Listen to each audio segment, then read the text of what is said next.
Hello friends, welcome to channel. मैं संतोष कुमार, आप सभी का बहुत बहुत स्वागत है इस वीडियो में। और बहुत बहुत स्वागत है इस वीडियो में। ये तो बात सही है, लेकिन मार्केट में अभी बहुत धुलाई पिटाई चल रही है स्टॉकों की, और काफ़ी, चाहे लोग पुराने हो, एक्सपीरियंस हो, और नए लोगों का भी काफ़ी नुकसान है। ये समय है सिर्फ और सिर्फ अपने कैश को डीमेट में रख के मार्केट से आउट हो जाने का और सिर्फ लर्निंग करने का। अभी मार्केट में कुछ नहीं होने वाला। इस मार्केट में वही ट्रेड कर सकता है जो काफ़ी पुराना हो और इंट्राडे करता हो। स्विंग के लिए भी अभी सेटअप बन रहे हैं और फॉलो बाइंग नहीं आ रही है। जी देखिए, मार्केट में जब पैसा डाला जाता है तो शेयर ऊपर चलता है, इंडेक्स ऊपर चलता है। मार्केट से जब निकासी होती है, मान लीजिए किसी अकाउंट में 1 लाख रुपए हैं, अगर उस अकाउंट को 5 लाख करना होगा तो उसमें पैसा डालना होगा। अब किसी शेयर का भाव 200 रुपये है, उसको 500 ले जाना है, तो बड़ा प्लेयर जब उसमें पैसा डालता है तो जो चलाक रिटेलर होता है, जो ट्रेडर होता है, प्रोफेशनल होता है, वो उनके साथ पार्टिसिपेट करता है। जब तक वो बने हैं तब तक वो ट्रेंड को एंजॉय करता है। जब वो देखता है बड़ी पार्टी एग्जिट हो रही है, उससे पहले ही वो एग्जिट मार लेता है, टेबल पे कुछ पैसा छोड़ के। वो ये नहीं देखता, एक प्रो ट्रेडर ये नहीं देखता कि मुझे बॉटम फिशिंग करनी है और टॉप में जाके सेल करना है। ऐसा नहीं होता है। उसका सेटअप जहाँ पे है, उसके जो इंडिकेटर जहाँ पे इंडिकेट कर रहे हैं, वहाँ से वो तुरंत निकल जाएगा। अब ये वीकली टाइम फ्रेम में समझिए, वीकली टाइम फ्रेम पे क्या है कि इसका अनुभव एक अलग ही होता है। जो इस पे ट्रेड कर रहा है पोजिशनल, उसने एक बार यहाँ पे अपना पोजीशन बनाया, छोटा सा यहाँ स्टॉप लॉस डाला और इसको अपने ट्रेलिंग स्टॉप लॉस के साथ 10 EMA के साथ इंजॉय करता रहा।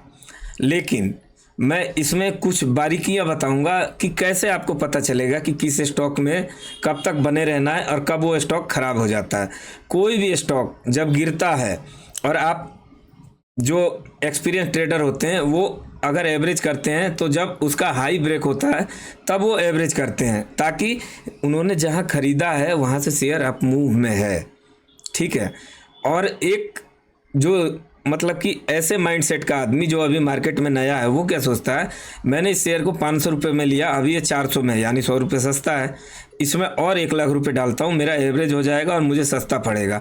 जब तक वो शेयर 2 ही हफ्ते बाद 300 रुपये आ जाएगा। चालाकी ये चलती नहीं है। क्यों नहीं चलती है? इसलिए नहीं चलती है क्योंकि ये करके मैंने छोड़ दिया है, और एक्सपीरियंस आदमी भी कहते हैं कि never average in down trend. अगर आप लॉस में हो फिर भी एवरेज कर रहे हो तो ये मूर्खतापूर्ण होगा और कुछ नहीं होगा। अब आइए इस स्टॉक को वहाँ से स्टार्ट करते हैं जहाँ से इसने अपने जर्नी की स्टार्टिंग की, और जहाँ पे इसकी जर्नी अप ट्रेंड की ख़त्म हुई। उसको समझने के लिए हमको यहाँ पे आना पड़ेगा। अब आपको एक क्लियर चार्ट मिलेगा। अब मूविंग एवरेज का इस्तेमाल देखिए, मूविंग एवरेज 10-20 लगाएंगे और 50 भी लगा सकते हैं, लेकिन ये ट्रेडिंग व्यू का फ्री है वर्जन, तो मैं इसमें 3 इंडिकेटर ऐड नहीं कर पाऊँगा क्योंकि ये ट्रेडिंग व्यू का रूल्स है। आपको पेड लेना पड़ेगा ये। अब उतना पैसा मेरे पास नहीं है कि मैं पेड सर्विस कर पाऊँ इसका। मैं ट्रेड करता हूँ, ब्रोकर के डीमेट अकाउंट में भी ट्रेडिंग है, ट्रेडिंग व्यू है, तो उससे जाके करता हूँ, लेकिन वीडियो इससे बनाता हूँ। तो यहाँ पे 10-20 का इस्तेमाल हमने किया। आप देख सकते हैं कि 10-20 एकदम प्रॉपर जा रहा है। इसके साथ साथ कहीं पे अगर 10-5% का फॉल आता है तो फिर उसको क्लेम करके ऊपर निकल जा रहा है स्टॉक। तो मैं इसको थोड़ी देर के लिए हाइड करूँगा ताकि चार्ट क्लियर आपको दिखे। अब देखिए कैसे अपना ट्रेड प्लान करते हैं IPO बेस ब्रेकआउट में। ये स्टॉक यहाँ लिस्ट हुआ। लिस्ट होने के बाद आप देखिए कितने छोटे रेंज में कारोबार कर रहा था। ध्यान से देखिए, 19%। तो 19% के और 25% के दरमियान कोई भी शेयर अगर साइडवेज हो रहा है, यानी कि वो डीप पुलबैक नहीं, डीप करेक्शन नहीं दिया है, सैलो करेक्शन दिया है, यानी कि उसमें पोटेंशियल है ऊपर जाने का, लेकिन इंडिकेशन कब आएगा। अब देखिए ये यहाँ से 19% गिरा, तो पहला हमारा करेक्शन 19% का, ठीक है। उसके बाद हमारा दूसरा करेक्शन 12% का, और फिर तीसरा करेक्शन देखिए कितने परसेंट का, 8% का। यानी कि यहाँ पे क्या हुआ, एक स्प्रिंग को आपने दबाया तो धीरे धीरे धीरे धीरे 3 टाइम VCP 3 या 5 टाइम में कन्वर्ट होता है। उसी तरह स्प्रिंग है, उसको धीरे धीरे ऐसे किया जाता है, मतलब कि प्रेस किया जाता है। मेरी इंग्लिश जो है उतनी वो कंफर्टेबल नहीं है, क्योंकि मैं उतना पढ़ा लिखा नहीं हूँ, झूठ बोलने से कोई फ़ायदा है नहीं, वो साफ ही दिख जाएगा। तो देखिए यहाँ पे एक छोटा VCP का पैटर्न तैयार हुआ है। और स्टॉक मार्केट में दोस्तों, चाहे आप कितना भी पढ़े लिखे हो, इसकी पढ़ाई अलग होती है। हाँ, आप चार्टेड अकाउंट हो तो भले ही उसके फाइनेंशियल रीड कर पाओ, लेकिन आज के दौर में अगर टेक्निकल है तो आपके पास दोनों हथियार हैं। ये 3 VCP का ये परफेक्ट कॉन्सेप्ट है। तो हम इसको डिलीट करना चाहें तो डिलीट भी कर सकते हैं। और देखिए, मार्केट में शॉर्टकट कुछ नहीं है। अगर आपको एक अच्छा ट्रेडर बन के निखरना है अपने आप को, तो रेंडमली ट्रेड लेना बंद कर दें। पहले आपको 3-4 साल लर्निंग सीखनी होगी, और वो यूट्यूब पे मौजूद है। हाँ, इसके लिए 4-5-6 किताबें हैं जो आप चाहें तो मंगा सकते हैं, और उन किताबों को आप रीड करें, ताकि आपका एकदम दिमाग का बत्ती खुल जाएगा कि मैं क्या ट्रेड कर रहा था, कैसे ट्रेड कर रहा था। पहली बात है, किताब तो रीड करिए, अच्छे अच्छे ट्रेडरों की वीडियो को देखिए, लेकिन अपने इंडिया में वैसे ट्रेडर मेरे हिसाब से 2 ही 3 हैं। बाकी सब यूट्यूब पे आपको टिप देने वाले मिलेंगे। ये शेयर में ब्रेकआउट आ गया, यहाँ पे बाई कर लो, ये स्टॉप लॉस डाल लो। बट ब्रेकआउट क्या है? कुछ नहीं है। ब्रेकआउट तो ये हो गया, ये ब्रेकआउट हो गया, आप यहाँ बाई कर लोगे, आप यहाँ से इनकम भी कर लोगे। लेकिन यही ब्रेकआउट अगर आपको यहाँ पे मिलेगा टॉप में, तो आप वो पैसे को फिर लूज कर दोगे। क्यों? आपको पता ही नहीं है कि वो कौन से स्टेज में ब्रेकआउट कर रहा है, तो आप करोगे क्या? आप तो खाली ब्रेकआउट को चेज करोगे। अब ब्रेकआउट हो रहा है, आप जाके वेदांता में ब्रेकआउट ढूंढोगे। आपको लगता है कि वेदांता में ब्रेकआउट आ रहा है तो वहाँ से 10 गुना हो जाएगा। TCS में ब्रेकआउट ढूंढोगे। अरे भाई, जो शेयर यंग है, जो शेयर में पोटेंशियल है ग्रोथ करने का, उस शेयर में ब्रेकआउट ढूंढो ना। जैसे BSE है, BSE में आपने अगर ट्रेड किया होता तो BSE कहाँ से कहाँ गया, मैं उसके ऊपर भी आऊँगा। पहले इसका स्टेज एनालिसिस करते हैं। स्टेज होता क्या है? काफ़ी लोगों को, 100 में 95 लोगों को यही पता नहीं होता कि स्टेज क्या होता है, और इसीलिए सबसे बड़ा लॉस का कारण यही होता है। सबसे बड़ा पैटर्न और सेटअप तो बाद की बात है, सबसे बड़ा स्टेज एनालिसिस। तो ये शेयर का जो स्टेज है, ये 1 है, यहाँ से इसका 2 चालू हुआ यहाँ तक, तो ये हो गया इसका स्टेज 2।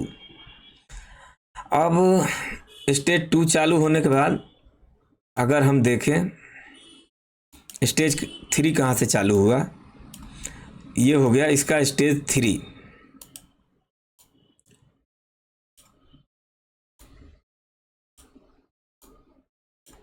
और ये अभी चल रहा है स्टेज 4 में। तो मार्क माइनर विनी सर के बुक में लिखी है, never trade in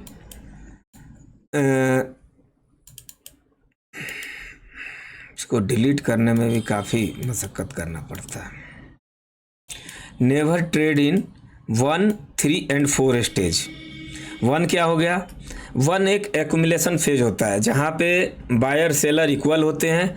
last time में इसमें एक चीज़ बनती है जो आपको इस यूट्यूब पे सिर्फ एक ही बंदा बता सकता है, एक नहीं 2 आदमी। एक मानस अरोड़ा सर, स्विंग ट्रेडिंग के मास्टर आदमी हैं, चिराग केडिया हैं, उनको जाके फॉलो कीजिए। मानस अरोड़ा को देखिए, हिरेन करके हैं, उनका चैनल देखिए, अंकुर पटेल सर का चैनल देखिए।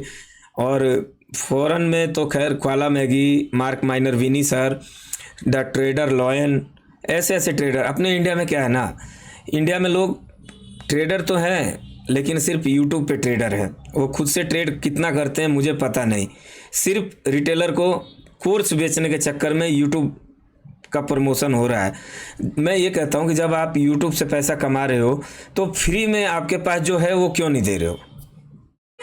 मान लो कि आप तो पैसे वाले हो, एक अच्छा सेटअप है आपके पास, आप करोड़ों का कमा रहे हो स्टॉक से ट्रेडिंग करके भी और ये सब भी, तो आप फ्री में भी वो सिखा सकते हो। लेकिन वो लोग क्या बोलते हैं कि फ्री की चीज़ को लोग वैल्यू नहीं करते हैं, लेकिन मैं ऐसा नहीं कहता हूँ। मैंने फ्री से ही सीखा है और जेन्युइन आदमी जो होगा वो हमेशा कोर्स बेचने के चक्कर में नहीं रहेगा। वो बोलेगा कि मेरा कोर्स है, आपको चाहिए तो लो, नहीं चाहिए तो आप फ्री में भी सीख सकते हो। और मैं तो कभी कोर्स, शायद मेरा कोर्स ही ना आए, भगवान करे। तो ये हो गया स्टेज 1, ये स्टेज 2, ये स्टेज 3, ये स्टेज 4। अब यहाँ पे स्विंग ट्रेडिंग की अपॉर्चुनिटी, अपार संभावनाएं कहाँ से मिलती हैं। तो पहले हम चलते हैं स्टेज 1 में। अब देखिए स्टेज 1 में हुआ क्या है। ये स्टेज 1 में शेयर ऊपर जा रहा है, नीचे आ रहा है, ऊपर जा रहा है, नीचे आ रहा है और साइडवेज हो रहा है। यहाँ पे टाइट रेंज कंसोलिडेशन, ये देखिए कमाल का पैटर्न है ये। यहाँ पे side range consolidation multiple time inside bar type के बन रहे हैं, ठीक है। और शेयर ने यहाँ ब्रेक किया, शेयर ने यहाँ ब्रेक किया, ये देखिए, और उसके बाद से ऊपर की जर्नी तय। अब यहाँ पे आता है स्विंग ट्रेडिंग का सेटअप क्या होता है, रेंज एक्सपेंशन एंड कॉन्ट्रैक्शन। वो चीज़ क्या होता है भाई, रेंज एक्सपेंशन, पहले तो वो ब्रेकआउट से निकला, उसके बाद उसका रेंज एक्सपेंस हुआ, यानी कि शेयर में बढ़ोतरी हुई। तो आपको इसमें पार्टिसिपेट करने की ज़रूरत नहीं है। इस जोन में,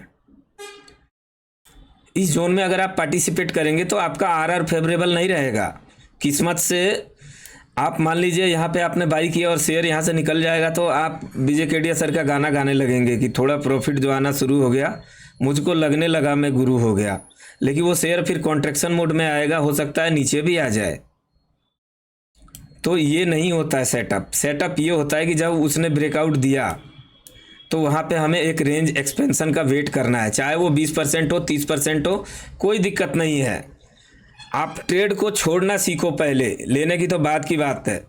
उसके बाद से वहाँ पे वो कॉन्ट्रैक्शन करेगा, उसके बाद वो जाएगा टाइट रेंज में। यहाँ पे फिर आपका सेटअप रेडी होगा। यहाँ एक कैंडल होगी फॉर्म, उसका 2% का स्टॉप लॉस आप डालोगे और इस कैंडल के टूटते ही, ब्रेक होते ही आप यहाँ से अपना ट्रेड एक्टिवेट होगा, इनिशिएट करोगे और उसमें फिर आप अपनी जर्नी तय करोगे। आया बात समझ में। लेकिन लोगों के पास धैर्य नहीं है सेटअप को रेडी होने के लिए। और एक ट्रेडर क्या होता है, एक ट्रेडर चील की तरह होता है जो आकाश में उड़ता तो है लेकिन शिकार की तलाश में रहता है। लेकिन यहाँ पे शिकार हमारा मार्केट कर लेता है और बाद में हम ब्लेम करते हैं कि मार्केट ख़राब है। मार्केट कभी ख़राब नहीं है यार। मार्केट ने 35,000 रुपये वाले आदमी को आज 1200-1300 करोड़ रुपए का आदमी बना दिया। 5,000 वाले आदमी को आज 48,000 से ऊपर करोड़ का वेल्थ कमा के दिया। तो मार्केट कभी ख़राब नहीं है। आप सिर्फ अपने आप को उस फेज में डालो जहां से आप मार्केट से कुछ ले पाओ, अन्यथा हमेशा ही देते रहोगे और देना ही पड़ेगा। बहुत सी बातें हैं, अब मैं एक वीडियो में कवर करूं तो वो नहीं हो पाएगा। मैंने अभी तक लाखों वीडियो देख लिया और आप मानिएगा आज मैं ऑफिस नहीं जा पाया किसी काम से। वैसे ऑफिस क्या कहूँ, मैं छोटा मोटा जॉब करता हूँ, वो भी बोलूँगा तो आप लोगों को हंसी आएगी कि मेरी सैलरी कितनी है, ठीक है। तो छोड़िए, सैलरी बताना से कोई फ़ायदा नहीं है क्योंकि उसमें कोई इजाफा होने वाला नहीं है। ना मैं जीएसटी दूंगा और ना मेरा टैक्स कटेगा, इतना सैलरी है मेरा। लेकिन प्रॉब्लम इससे नहीं है। एक छोटा आदमी को ही अपॉर्चुनिटी होती है बड़ा आदमी बनने के लिए। बड़े आदमी को और बड़ा बनने की कोई अपॉर्चुनिटी नहीं होती। अब अनंत अंबानी है, यहाँ से अब वो कितना डेवलप करेंगे मुझे पता नहीं है। लेकिन मुझ में पोटेंशियल है कि मैं पैसा बना सकता हूँ, क्योंकि मुझ में वो भूख है, मुझ में वो सीखने की चाहत है। 4 बजे सवेरे से उठ के अभी तक मैंने कम से कम 1000 चार्ट देखे होंगे, 8-10 वीडियो देखे कॉलम मैगी सर के, द ट्रेडर लॉयन के। और ये वीडियो सिर्फ इसीलिए, इसी पर्पज़ से बना रहा हूँ कि इसमें 2-3 आदमी का कमेंट था वो सर लोग का कि एक सर ने बोला उनका 572 रुपये के आसपास की बाइंग है, दूसरे सर ने 336 रुपीज़ की बाइंग की है। तो ऑब्वियसली उन्होंने, मुझे ऐसा लगता है कि डाउन ट्रेंड में किया होगा। उनको ये लगा होगा कि ये 700-800 रुपये का शेयर है और ये अब इतना पे आ गया है तो इस रेंज पे आ गया, बाइंग कर लें। लेकिन नहीं, ये यहाँ से स्टेज 3 में आ चुका है, अब ये स्टेज 4 में है।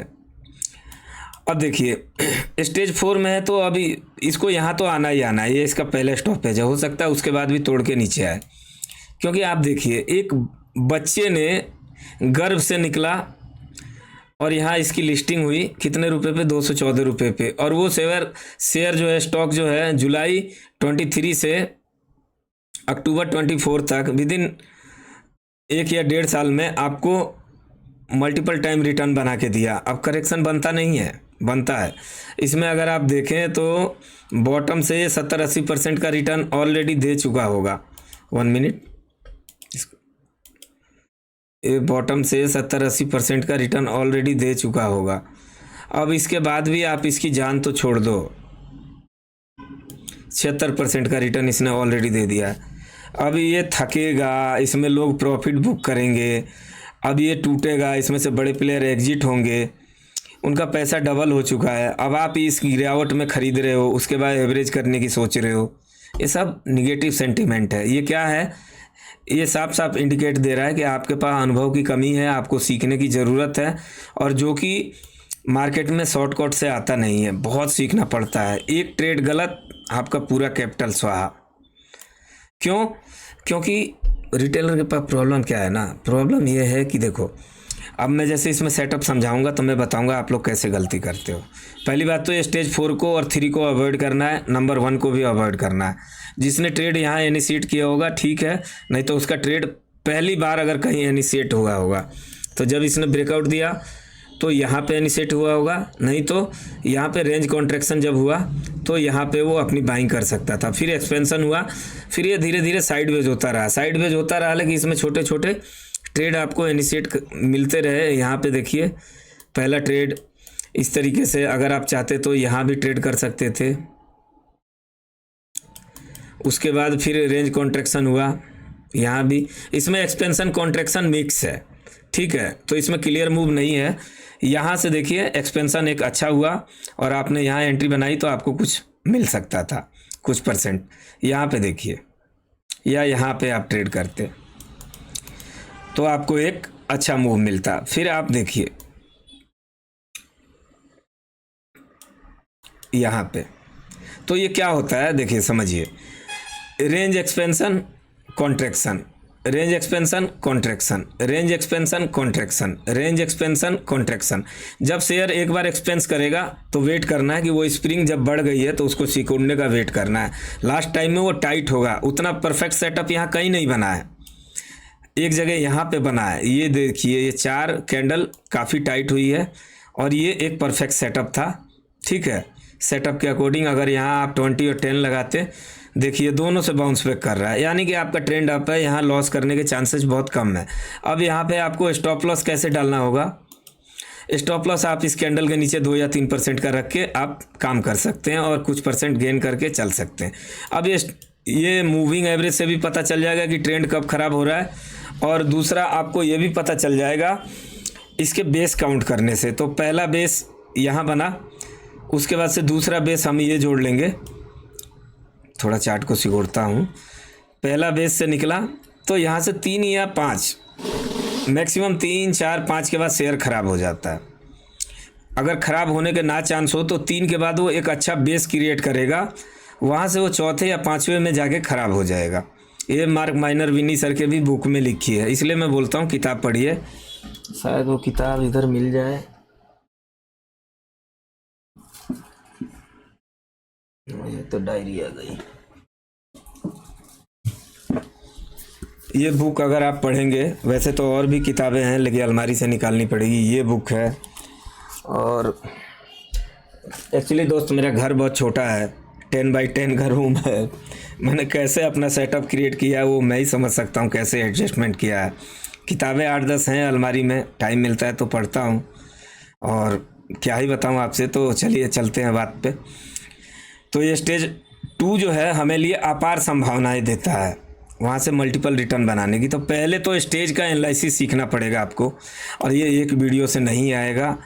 ये मार्केट ऐसा है ना, मार्केट एक ऐसा चक्रव्यूह है कि यहाँ पे जो भी नया ट्रेडर आता है 4-5 साल वो अभिमन्यु का ही जीवन जीता है। एंट्री तो कर लेगा लेकिन एग्जिट का प्लान मालूम नहीं है, स्टॉप लॉस का प्लान मालूम नहीं है, यहाँ की साइकोलॉजी मालूम नहीं है, किस शेयर में ट्रेड करना है वो मालूम नहीं है, किन शेयरों में ज़्यादा रिटर्न बनता है वो मालूम नहीं है, काफ़ी अनुभवहीन लोग आते हैं सिर्फ पैसे को लेके, पैसे के बल पर कि मेरे पास 2 लाख है, 1 लाख है, 5 लाख है, 10 लाख है, मैं अच्छा जॉब करता हूँ, मैं जॉब छोड़ दूंगा, मार्केट में आ जाऊँगा। मेरा भी जीवन का यही सपना है कि मैं फुल टाइम ट्रेडर बनूँ, लेकिन 4 साल से प्रयास कर रहा हूँ, अभी तक तो नहीं बन पाया, लेकिन इस बुल रन में मैं बन जाऊँगा, ये मेरे को 100% श्योर है। क्यों नहीं बन पा रहा था? क्योंकि मैं पोजिशनल ट्रेड कर रहा था। पोजिशनल ट्रेड में मैंने पहले बेयर मार्केट में कुछ नहीं कर पाया मैं, क्योंकि मेरा कैपिटल फंसा हुआ था, मैं डेली अपने डीमेट को देखता था। दूसरी बार कुछ कमाया लेकिन मार्केट को वो दे दिया, तो फिर मेरे को अनुभव हुआ कि भाई सीखना पड़ेगा। तीसरी बार जब सीखा तो ब्रेकआउट तो सीख गया, लेकिन उसकी साइकोलॉजी अभी भी बाकी थी। तो तीसरे बियर रन में काफ़ी अच्छा पैसा बनाया, लेकिन लास्ट टाइम में कुछ परसेंट मार्केट को फिर दे दिया। लेकिन चौथे बार में जब मैंने और भी अच्छे अच्छे ट्रेडरों को, क्योंकि मैंने सीखने की जर्नी बंद नहीं की।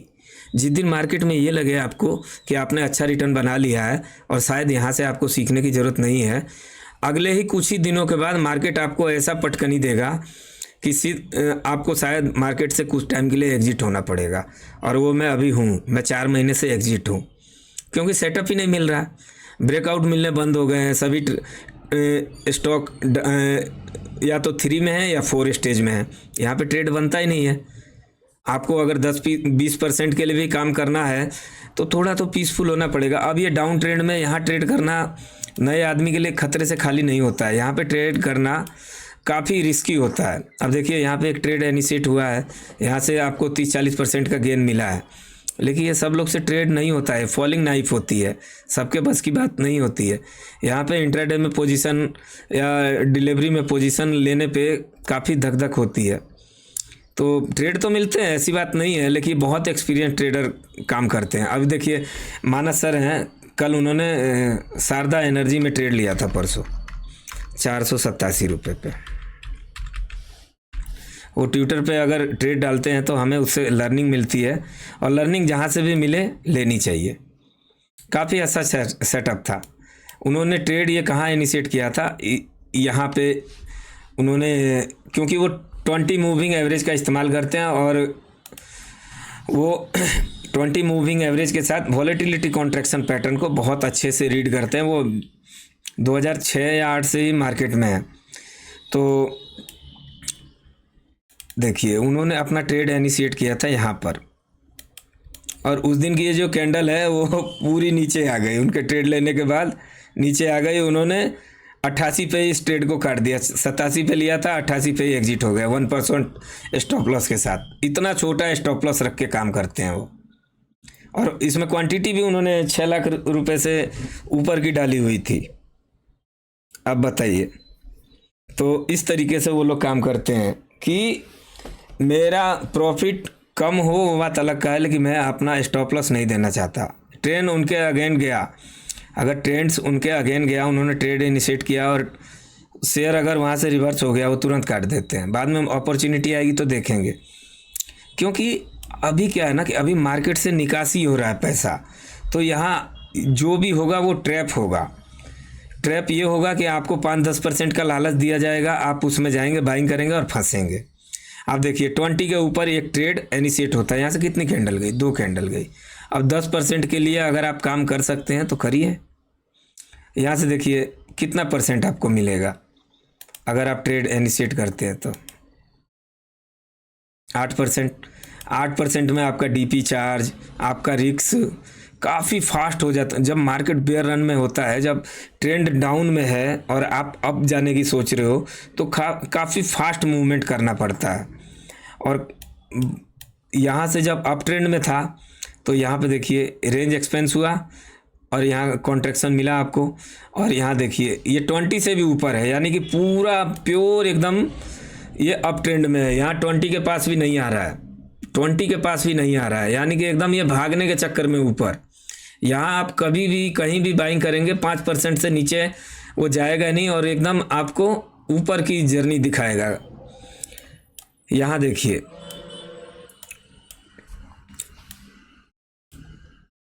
आप कभी भी देखिए, स्विंग ट्रेडिंग में बहुत सिंपल स्ट्रेटजी है। एक एक्सपेंशन का वेट करें, पहले तो आपको ट्रेंड आइडेंटिफाई करना है, स्टेज आइडेंटिफाई करना है, उसके बाद 20, 10 और 50 लगाना है। तो यहाँ से देखिए रेंज एक्सपेंस हुआ, उसके बाद वॉलेटिलिटी कॉन्ट्रैक्शन में गया, यहाँ से इसने करेक्शन कितने परसेंट का दिया, 28% का, काफ़ी बेहतर। उसके बाद से देखिए यहाँ पे वॉलेटिलिटी इसकी कॉन्ट्रैक्ट हो गई, सडनली ब्रेक लग गया ना यहाँ से। अब इसमें भी लोग मार खा जाएंगे। कैसे मार खाएंगे, वो यहाँ पे रेंज एक्सपेंशन हुआ है तो यहाँ देखेंगे टाइट रेंज है, यहाँ पे एंट्री बना लो, नहीं, वेट करना है एक बार उसमें से सेलर एग्जिट होने का। ये कैसे पहचान में आएगा, वॉल्यूम ड्राई होते हैं, जब रेंज एक्सपेंस होगा तो बड़ा वॉल्यूम आएगा, उसके बाद से धीरे धीरे वॉलेटिलिटी कंप्रेस होगी, लास्ट स्टेज में जाके आपको टाइटनेस दिखेगा। यहाँ पे एंट्री बनाइए और 10-20% लेके बाहर आ जाइए। अब इसमें काफ़ी बेहतरीन पैटर्न भी मिलेंगे आपको बहुत जगह पे। यहाँ पे देखिए रेंज एक्सपेंशन, यहाँ पे वॉलेटिलिटी कॉन्ट्रैक्शन। अगर मैं वॉल्यूम को हाइड करूँ और देखिए ये 2 से 3 कैंडल के बाद आपने अगर यहाँ कहीं भी एंट्री बनाई, रिस्क तो आपका छोटा रहेगा ना, 3 से 4% का, और यहाँ से आप 10-20% गेन कर सकते हो। यहाँ देखो रेंज एक्सपेंस, यहीं रेंज एक्सपेंस हुआ, यहाँ कॉन्ट्रैक्शन हुआ। तो इस तरीके से स्विंग ट्रेडिंग में काम किया जाता है। अब यहाँ देखिए ये परफेक्ट VCP बना है, जितना बड़ा बेस स्विंग ट्रेडिंग में उतना ही अच्छा आपको सेटअप मिलेगा। थोड़ा कंसोलिडेट होने दीजिए।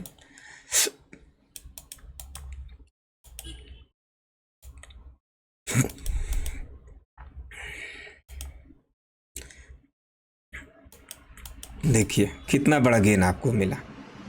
यहाँ किसी इंडिकेटर की कुछ ज़रूरत नहीं। देखिए इंडिकेटर, मानता हूँ कि इंडिकेटर बहुत हेल्प करता है, लेकिन चार्ट को क्लियर देखने के लिए उसका सिर्फ कंफर्मेशन लेके उसको बंद कीजिए और प्राइस एक्शन को अपने दिमाग में फिट कीजिए। तो ये ऐसे नहीं आता है रात भर जगने से, आँख पे पानी मार मार के और आँखों को पोंछ के उसके बाद सीखना पड़ता है। काफ़ी तपस्या करनी पड़ती है एक ट्रेडर बनने के लिए, इतना इजी नहीं है। अब तो मतलब कि ब्रोकरों ने काफ़ी इजी कर दिया है। डीमेट में पैसा है, क्वांटिटी डालो और बस बाई पे क्लिक करो, हो जाता है काम। उसके बाद आप कमाओ ना कमाओ, आपका ब्रोकर ज़रूर कमा लेगा आपसे। आपके हार्ड ऑफ मनी का इस्तेमाल वो करेगा। क्यों? क्योंकि उसने आपको कार तो दे दी है, लेकिन आपको ड्राइविंग करना नहीं आता है। तो ठुकेगी गाड़ी तो फिर एजेंसी में जाएगी, फिर रिपेयर होगा, इंश्योरेंस क्लेम होगा, सब होगा। लेकिन इस मार्केट में इंश्योरेंस क्लेम करने की भी ज़रूरत नहीं है। आपका बना बनाया आप 1 लाख डालोगे, आने वाले 3 महीने में हो सकता है वो 1,30,000 हो जाए। अब वहाँ पे आने के बाद आप सोचोगे कि अब क्या करूँ, इसको बेचूँ तो 70,000 लॉस हो रहा है, रखूँ तो डेली 70,000 की वजह से नींद नहीं आ रही है। तो इसका सिंपल सा उदाहरण होता है, आप जहाँ भी बाई करते हो, बाई करने से पहले ये तो देख लो कि ट्रेंड क्या है, मैं बाई किस जगह पे कर रहा हूँ, मेरा स्टॉप लॉस क्या है। फिर 70,000 लॉस लेने की ज़रूरत ही नहीं है। और अगर आप ट्रेडर हो तो पहले तो आदत डाल लो कि मेरे को, अगर मैंने 10,000 रुपये लगाए हैं तो मेरा मिनिमम 500 रुपये का इसमें रिस्क है, 500 रुपये का। और 500 रुपये से नीचे के आप तुरंत स्टॉप लॉस काट के निकल जाओ। भाई अगर मार्केट से ले रहे हो तो देना भी तो आना चाहिए ना, नहीं तो फिर अगर ट्रेडर का ट्रेडिंग में एक रूल है, अगर आप इतनी से उंगली नहीं कटवा रहे हो तो पूरा हाथ खींच लेगा वो मशीन। तो इसलिए बहुत तरह की बातें हैं। मैं भी 4 साल से आज गधे की तरह पिटाई खा रहा हूँ मार्केट से, लेकिन हार नहीं माना मैंने। क्यों? क्योंकि मुझे मालूम है पोटेंशियल बहुत है यहाँ ग्रोथ करने का, अपने अंदर में वो काबिलियत होनी चाहिए। अब IPL में बहुत से क्रिकेटर आते हैं, सेलेक्ट होते हैं इंडियन टीम में, 2-1 मैच खेल के जिम्बाब्वे दौरे से, उसके बाद कभी सिलेक्शन ही नहीं होता है। और बहुत से ऐसे सितारे हैं जो आते हैं 2 स्टार बन के और 5 स्टार होके 10-10 साल तक क्रिकेट खेलते हैं। नाम आपके सामने है, जडेजा, रोहित शर्मा, श्रेयस अय्यर, विराट कोहली। अब ऐसे बहुत से क्रिकेटर हैं 10-20 मैच खेल के बाहर भी हो जाते हैं। तो परफॉर्मेंस बेस्ट करना पड़ेगा मार्केट में टिकने के लिए, और वो कैसे आएगा, लर्निंग से आएगा। तो आप कमाने के बारे में तो 2-4 साल तो छोड़ ही दीजिए कि आप रिटर्न बनाओगे, बनेगा 4 साल रिटर्न बनेगा। ऐसा नहीं है कि मैं कोई भविष्यवाणी कर रहा हूँ, लेकिन उस हिसाब से नहीं बनेगा जो चाहते हैं आप। जब तक आप में काबिलियत नहीं आएगी तब तक आप इस परीक्षा को पार नहीं कर पाएंगे। मार्केट अपने आप में सर्वोपरि है, एक देवता है, और इस देवता की तपस्या करनी पड़ेगी, तब आपको मालूम चलेगा कि भंडारा मतलब कि भंडार है कहाँ पे संपत्ति का। अब आपको ये सब देखने सुनने के लिए और समझने के लिए काफ़ी टाइम आपको देना पड़ेगा, शॉर्टकट नहीं है, अपने आप को लर्निंग फेज में डालना पड़ेगा। अब शुरू में बिगनर को क्या होता है, बिगनर को होता है वो कुछ मनी एक्सेप्ट लेके आता है, एक्सेप्टेड मनी 30-40 हज़ार 50 हज़ार, और वो money hard of money loss हो जाता है। फिर वो होप में बैठा रहता है कि ये आज रिकवर करेगा, कल रिकवर करेगा। ऐसा होता नहीं है। जो लॉस हो गया वो रिकवर होता ही नहीं है, क्योंकि जो शेयर एक्चुअली में देखिए, शेयर मार्केट का रूल है, अब बड़े बड़े इन्वेस्टर हैं, उनके पास टाइम है, पैसा है, इसलिए वो जीत जाते हैं। क्यों? क्योंकि अगर उनका डीमेट में 10 अकाउंट है तो 10 में, डीमेट में 10 शेयर हैं तो 10 में 10 परफॉर्म नहीं करते हैं, उसमें से 3-4 इतना परफॉर्म कर देते हैं कि वो 6 अगर ना भी चलें तो उससे ज़्यादा रिटर्न बना लेते हैं वो, क्योंकि उनकी रिसर्च, उनका पेशेंस, उनका पैसा उनके काम आता है। रिटेलर ऐसा नहीं कर सकता। रिटेलर 5%, 2%, 3% का स्टॉप लॉस लेके और 20-30% कमाने के लिए आता है। हाँ, आप मल्टी ईयर टाइम फ्रेम पे काम कर रहे हैं, मार्केट बुल रन में अच्छा स्टॉक पकड़ा है आपने, तो फिर क्या ही कहने। जैसे अब एग्जाम्पल तो बहुत है, जैसे BSE देखिए, BSE की क्या जर्नी रही। अभी भी लोग इसमें खरीद रहे होंगे और फंसेंगे। क्यों फंसेंगे? उनको लग रहा होगा BSE 6,000 गया था और 6,000 जाने के बाद ये अगर अभी आके रुकने वाला है तो शायद यहाँ रुक जाए, और अगर बेयर मार्केट और चला तो ये और भी नीचे आएगा, यहाँ भी आ जाएगा, उसमें कोई दो राय नहीं है। भाई जिसने यहाँ से कमाए वो तो बेचेगा ना, वो क्यों इसमें बना रहेगा। अभी तो ये 2-3 कैंडल रेड हुई हैं, अभी तो जब इतनी ग्रीन कैंडल बनी है, जब इतने पटाखे छूटे हैं तो उसका कबाड़ा भी तो निकलेगा ना, है? जब इतना लोगों ने जश्न मनाया इसमें तो उसका मातम भी यहाँ तो मनना ही तय है, क्योंकि दोनों तरफ से है लाइफ में, खुशी भी है, गम भी है। अगर खुशी मनाना चाहते हो तो आपके लिए ये ट्रेंड था, अब गम वालों के लिए ये ट्रेंड है। अब इसमें एक एक ग्रीन कैंडल देखेंगे और फंसते जाएंगे। तो ये हो गया मंथली चार्ट। मंथली चार्ट देखिए कैसे एनालाइज किया जाता है। अब इसमें एक इग्नोरेंस फेज होता है, वो बहुत लोगों को पता ही नहीं होता है इग्नोरेंस फेज क्या होता है। मैंने भी किसी से सीखा है, उनका नाम है देविंदर सर। ये जो है इग्नोरेंस फेज है। यहाँ पे शेयर लिस्टिंग तो हुआ है, लेकिन यहाँ पे कुछ बाइंग नहीं हो रही है। जो भी बाइंग कर रहा है वो हार थक के बेच रहा है या रुका हुआ है। लेकिन कोई भी शेयर को चलाने के लिए बड़े पैसे की आवश्यकता होती है। शेयर ऐसे ऊपर नहीं जाता है, कंपनी उसको ऊपर नहीं ले जाती है, उसको ले जाती है इंस्टीट्यूशन और म्यूचुअल फंड मिलके। ये जो बड़े पार्टिसिपेट करते हैं वो ऊपर ले जाते हैं। क्यों ले जाते हैं? उनको मालूम है कि कंपनी अच्छा कर रही है, इसके रिजल्ट अच्छे आएंगे, इसका मैनेजमेंट अच्छा है, ग्रोथ है इस कंपनी में, तो वो यहाँ पे बाइंग करते हैं। फिर मार्केट फ्यूचर के आउटलुक को देख के चलता है। कल ही अगर किसी शेयर में देखिए, अभी पॉलीकैब, KEI वायर और RR केबल 4-5 दिन पहले, पिछले हफ्ते धड़ाम हो गए थे। गिरावट तो थी, फिर भी धड़ाम हो गए। क्यों? अल्ट्राटेक ने अनाउंस कर दिया कि मैं भी आ रहा हूँ केबल सेक्टर में। बस इतनी सी बात, और शेयर को बहाना चाहिए टूटने का, और बढ़ने के लिए बहाना कुछ नहीं होता। बढ़ने के लिए वो अपने ग्रोथ पोटेंशियल पे बढ़ता है। टूटने के लिए कोई सा भी बहाना आ गया वो टूट जाएगा वो। तो ये सब देखना पड़ता है। मार्केट इतना इजी नहीं है, लेकिन यहाँ पैसा कमाना बड़ा और आसान पैसा कमाने का बहुत कठिन रहा है। इस कठिन राह पे जो टिका रहा और सीखता रहा वही बना रहेगा और पैसा कमाएगा, नहीं तो मार्केट टिकने नहीं देता है। बहुत ही फिसलन है यहाँ, जब भी आप पकड़ने जाओगे वहाँ पे इतनी फिसलन है कि धड़ाम से गिरना ही पड़ेगा। अब अगर मंथली ब्रेकआउट की बात करें तो देखिए, काफ़ी दिन का ब्रेकआउट तो नहीं था, 2-3 साल का होगा, 17, और यहाँ ब्रेकआउट दिया इसने 21, यानी कि 4 साल। मैक्सिमम मिड कैप के शेयर 3 या 4 साल के ब्रेकआउट पे मिल जाए ना, तो ट्रेड में लाइफ बन जाती है, अगर उसमें पोटेंशियल हो तो। अब यहाँ से देखिए बैक टू बैक 6 कैंडल आएंगी, 1 2 3 4 5 6। ये क्या है? अर्जेंसी है,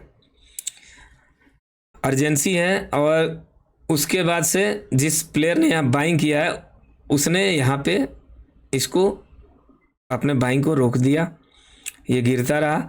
जब ये यहाँ पे आया उसको लगा कि भाई मेरे ऑर्डर ब्लॉक डील में आ चुका है स्टॉक, उसने फिर यहाँ से बाइंग चालू कर दी। अब इसको समझने के लिए आप वीकली टाइम फ्रेम पे जाएं तो भी अच्छा रहेगा। मैं तो पोजिशनल ट्रेड इतने कर चुका हूँ कि मुझे ज़्यादा बेहतर लगता है वीकली और मंथली, लेकिन अगर कम टाइम में ज़्यादा पैसा कमाना है तो फिर डेली टाइम फ्रेम है स्विंग करने के लिए, तो मैं उसको सीख रहा हूँ। यहाँ पे देखिए अर्जेंसी कैसे आती है, 1 2 3 4 5 6 7 8 9 10, यानी कि मैक्सिमम इसमें वीकली टाइम फ्रेम पे 3 6 या 8 कैंडल बननी चाहिए, इससे पता चल जाता है अर्जेंसी का। उसके बाद ये यहाँ पे बाइंग को रोकेंगे, धीरे धीरे शेयर टूट के फिर इस जोन पे आएगा, इसको बोलते हैं रीटेस्ट। ठीक है, और विजय सर ने पोस्ट भी किया था, लेकिन मेरे से भी मिस हो गया है ट्रेड, क्योंकि मैं भी उस टाइम उतना फंडामेंटल नहीं जानता था कि मुझे किस स्टॉकों में ट्रेड करना चाहिए। मैं उस टाइम में जो भी ब्रेकआउट मिलता था मैं उसको चेस करता था। तो गलतियां तो होंगी मार्केट की, जब तक आप 2-3 साइकिल नहीं देखोगे आपको फिल्टर करना नहीं आएगा। फिल्टर मतलब मान लो आप कहीं सोने की तलाश में गए हो किसी खदान में, तो आप मतलब कि एक्सेप्टेशन है कि मैं यहाँ से सोना निकालूंगा, तो आपको क्या लगता है कि उस खदान में खाली सोना पड़ा होगा, आप जाओगे और उठा के थैले में रखोगे बाहर आ जाओगे? ऐसा नहीं होता है।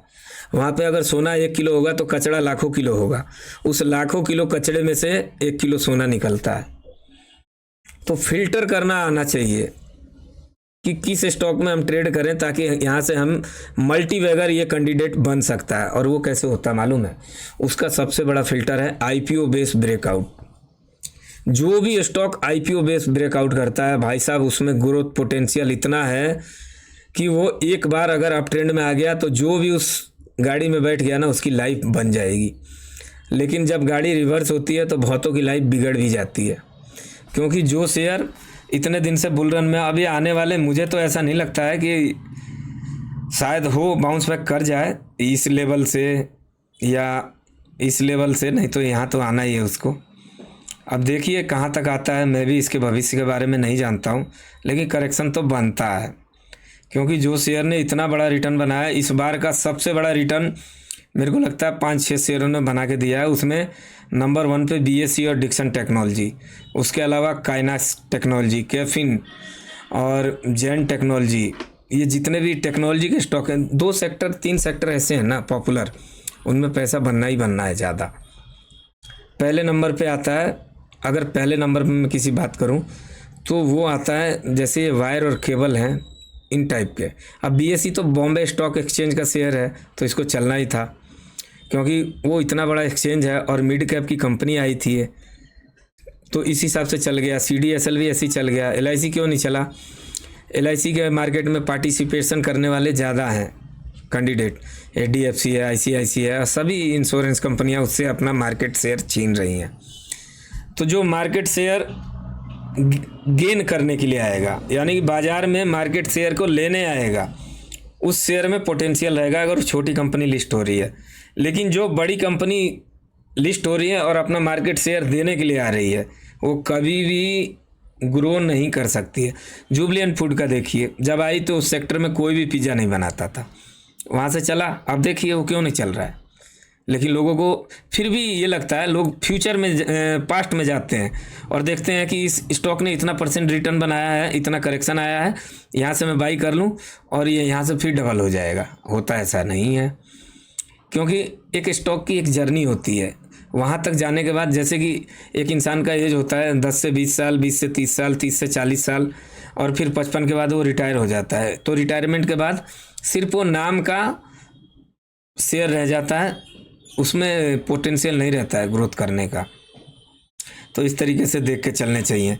तो इसीलिए हर बार आपको मैं एक बात और बताता हूँ कि हर बार IPO लिस्ट होते हैं, 100 से ज़्यादा होते हैं, 50 से ज़्यादा होते हैं, अब जो भी है काउंटिंग नहीं कही है, लेकिन उसमें से अगर 100 लिस्ट हुए तो उसमें से 10 या 5 या 7 ऐसे भी होंगे जो 100x 500x होते हैं। कुछ ऐसे होते हैं जो पाताल लोक की यात्रा पे चले जाते हैं, कुछ ऐसे होते हैं जो BSC की तरह यहाँ पे साइडवेज चले जाएंगे और वो देंगे 3 साल के बाद ब्रेकआउट। और ये सिलसिला चलते रहता है, हर बार चलते रहता है। कोई 10 साल पे भी ब्रेकआउट देता है।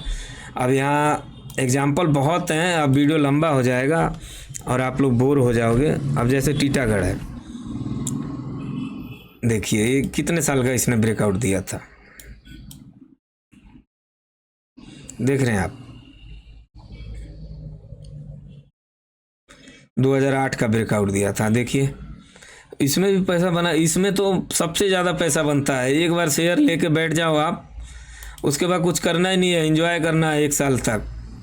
ये मल्टी ईयर का ब्रेकआउट है, लेकिन मल्टी ईयर ब्रेकआउट में भी आपको अनुभव लेना पड़ेगा। पहले मुझे मालूम नहीं था, मैं सभी ब्रेकआउट को चेज करता था लार्ज कैप की कंपनियों को, लेकिन ग्रोथ पोटेंशियल उसमें होता है जो छोटी कंपनी होती है। होता क्या है, जैसे मान लो उनका आईपीओ आया, आईपीओ के बाद से उन्होंने जो अपना पैसा इरेज किया, मतलब कि कमाया है आईपीओ से, उस पैसे को कंपनी में इन्वेस्ट करते हैं। तो कंपनी में ग्रोथ आने में कभी 3 साल, कभी 5 साल, कभी 10 साल, कभी 12 साल लग जाता है। इसलिए शेयर में ये जो है शेयर, उसका टाइम नहीं आता है। जब इसका टाइम आता है तो बड़े प्लेयरों को पहले ही पता चल जाता है कि ये शेयर ब्लास्ट होने वाला है, इस सेक्टर में ग्रोथ है, और वो ब्लास्ट होगा और कुछ ही दिन में, बरसों की तपस्या साल भर में आपको फलदायी बना देगी।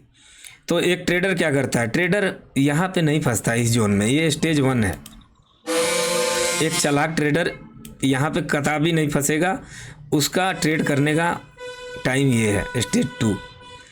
मैं यहाँ से बता देता हूँ, स्टेज 2 और उसके निकलने का समय आ गया है, ये है जोन स्टेज 3। और जो चालाक ट्रेडर होगा वो तो कभी इस जगह पे झांकेगा भी नहीं, क्योंकि यहाँ पे पैसा बढ़ेगा नहीं, घटेगा। और यहाँ पे अगर आप डालोगे तो रिटर्न बनेगा नहीं, आप हार थक के कोई भी शेयर बेच दोगे। अब ऐसे शेयरों की पहचान करिए, जैसे मैं बता रहा हूँ नाम।